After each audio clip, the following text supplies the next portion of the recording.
1 मई की बृहस्पतिवार का अवसर है, चतुर्थी तिथि है और ऐसे में ग्रह नक्षत्रों के दृष्टिकोण से आपकी राशि के लिए समय अनुकूल दिखाई देता है।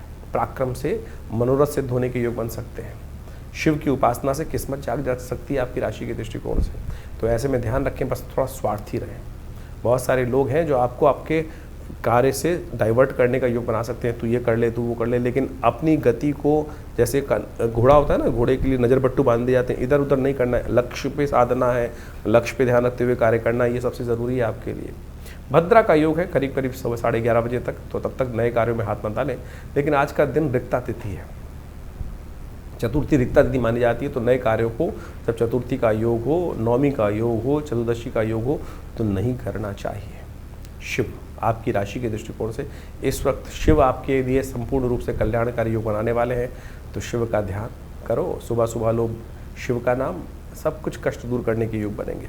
2 तारीख शुक्रवार का अवसर, पंचमी तिथि विद्यमान है और ग्रह नक्षत्र के दृष्टिकोण से आपके लिए योग जो है बड़ा अच्छा अद्भुत साहस का बनता दिखाई दे रहा है। साहस आपका अच्छा रहेगा, लेकिन एक बात ध्यान रखिएगा, बाकी राशि के दृष्टिकोण से आपके लिए इन दिनों थोड़ा सा आप छोटी छोटी बातों से परेशान भी हो रहे हैं। बाहर से दिखाते हैं लेकिन अंदर से टूटे हुए हैं, अंदर से हिम्मत नहीं कर रही है। कारण है उसका मंगल कमज़ोर चल रहा है, तो इसलिए मंगल को ताकत देने की ज़रूरत है। हनुमान जी का स्तवन करने की ज़रूरत है। आदि शंकराचार्य जी की जयंती भी है इस दिन, तो इसलिए उनका भी ध्यान करें। उनका भी शंकरो शंकराचार्य शास्त्र में कहा गया। अब तो वहाँ केदारनाथ में द्वार भी खुल गए हैं, जो लोग जा रहे हैं भाग्यशाली हैं, उनका दर्शन अवश्य करके आइएगा।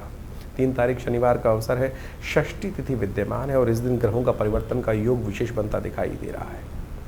एक तो चंद्रमा सुबह सुबह 6:40 पर परिवर्तन का योग बना रहा है और वो स्वग्रही के हो जाएंगे और मंगल के साथ ताकत बढ़ा देंगे, मंगल को भी ताकत दे देंगे, क्योंकि स्वग्रही ग्रह ताकत में होता है तो वहाँ बैठा ग्रह भी ताकत में हो जाता है। जो क्षीणस्थ चंद्रमा, जो मंगल के साथ चंद्रमा की युति हो रही है, वो मंगल के लिए भी अच्छी रहेगी। मन थोड़ा सा आश्वस्तता की तरफ जाएगा।